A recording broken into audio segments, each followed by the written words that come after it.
fight week again. How's it feel to be sitting up there again? It feels pretty good, man. Feels good. Just ready to get to Saturday, get in the cage, and get my hand raised. Yeah, and you had the little interaction with Alex yesterday that kind of went around. What did you take away from that? Anything, or was it all just good vibes? You wanted your signature on your jacket? Yeah, it was. I just took away the fact that I appreciate him taking the time out to sign that for me. It was just something that I wanted to get from this week. You know, I'm just enjoying the time that, you know what I mean, just my time. You know, life is but a vapor, so I'm going to enjoy it. This is a very special moment, very special card, very special week and fight, and I just want to take it in as much as possible. Yeah, and kind of along that theme, you've talked about, you know, your story and some of the difficult times you've come through in your life to reach a moment like this. Like, do you reflect on what you've been through, or do you do that after? Yeah, that's something for after. That's something to, well, as you said, reflect on. The job ain't done yet. Yeah, and just last thing for me, of course, endless speculation about the injury and the recovery and stuff. Do you remember the day during your rehab, whatever it was, where you got back in there and you're like, this feels right now. I'm ready to go towards a fight again?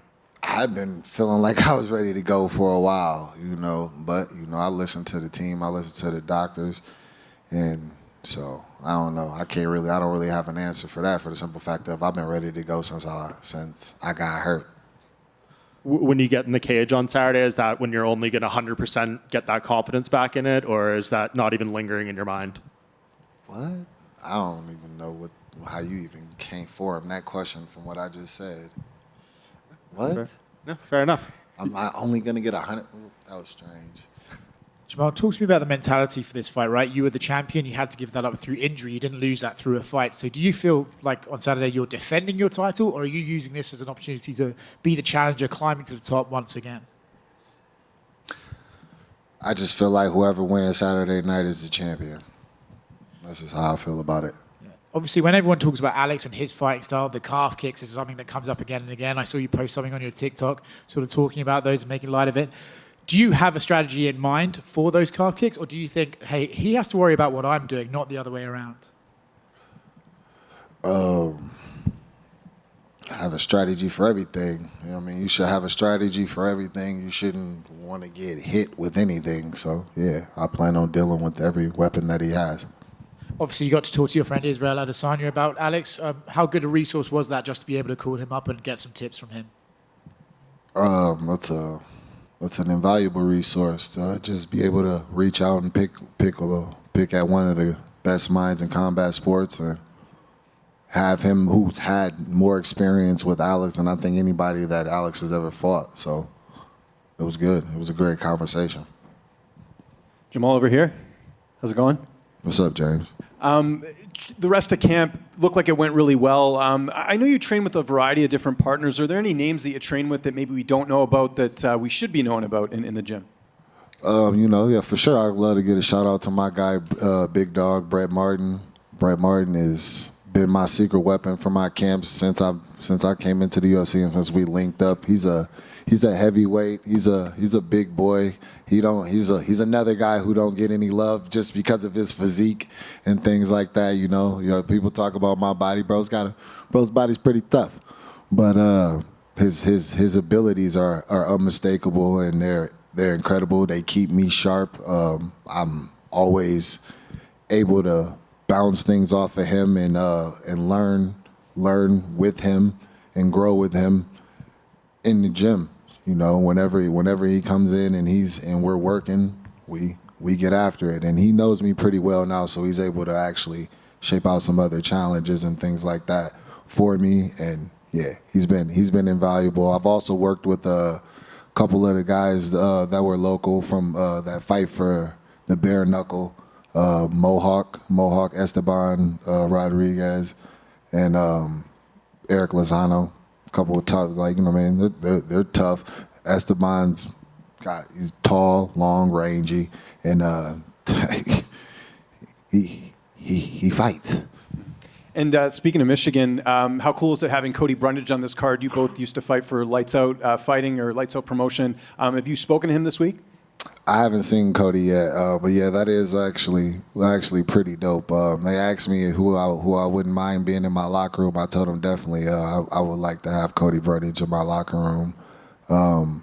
it's special. It's definitely special. Just that for me and him, because he was the last fight before Contender Series. He was on that card. We were on the same card before I joined the UFC. Obviously, I went on Contender Series and ended up getting signed. He went on Contender Series and was later signed. And now both on main card. UFC 300 is wild. So yeah, that is pretty dope. And just last one for me, not looking past Saturday, but do you have kind of like a timeline of like how often you want to fight this year? Is it just about, you know, opportunities and location and all that? Like, how do you sort of determine your schedule after Saturday if all goes well? I haven't looked past Saturday, so I'm just focused, locked in on Saturday.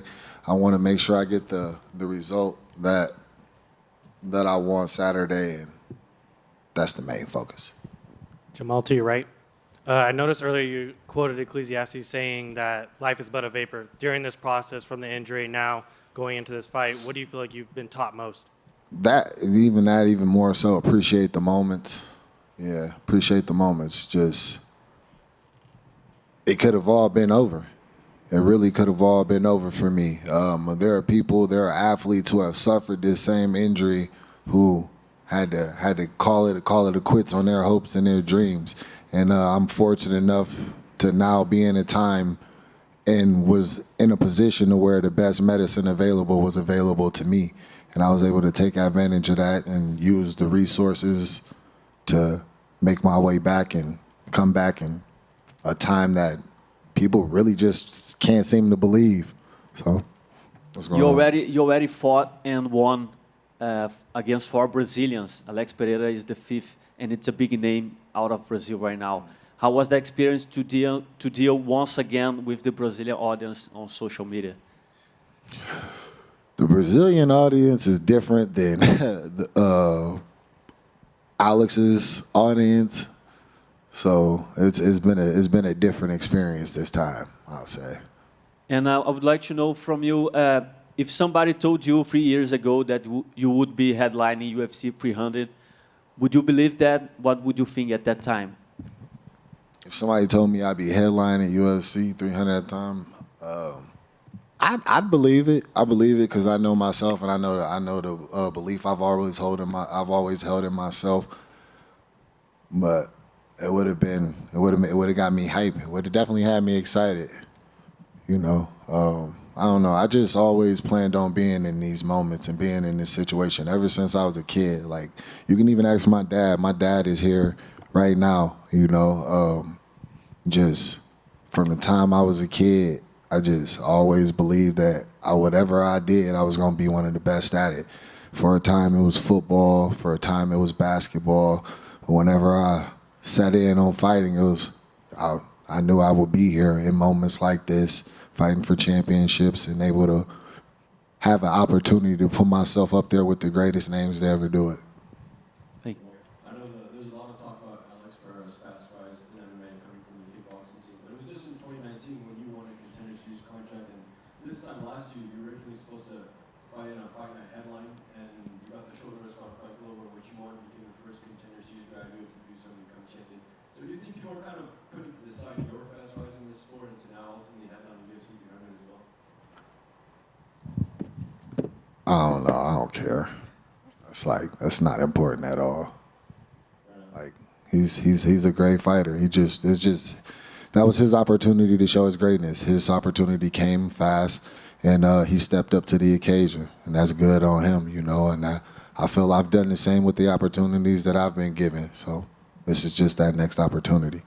Yeah, I was just mentioning because you also went up through a fast rise, but that image when you and Alex were looking at each other after the Glover went around in the lead up to this fight, did you ever imagine that would be the root of such a thing like a UFC 300 main event?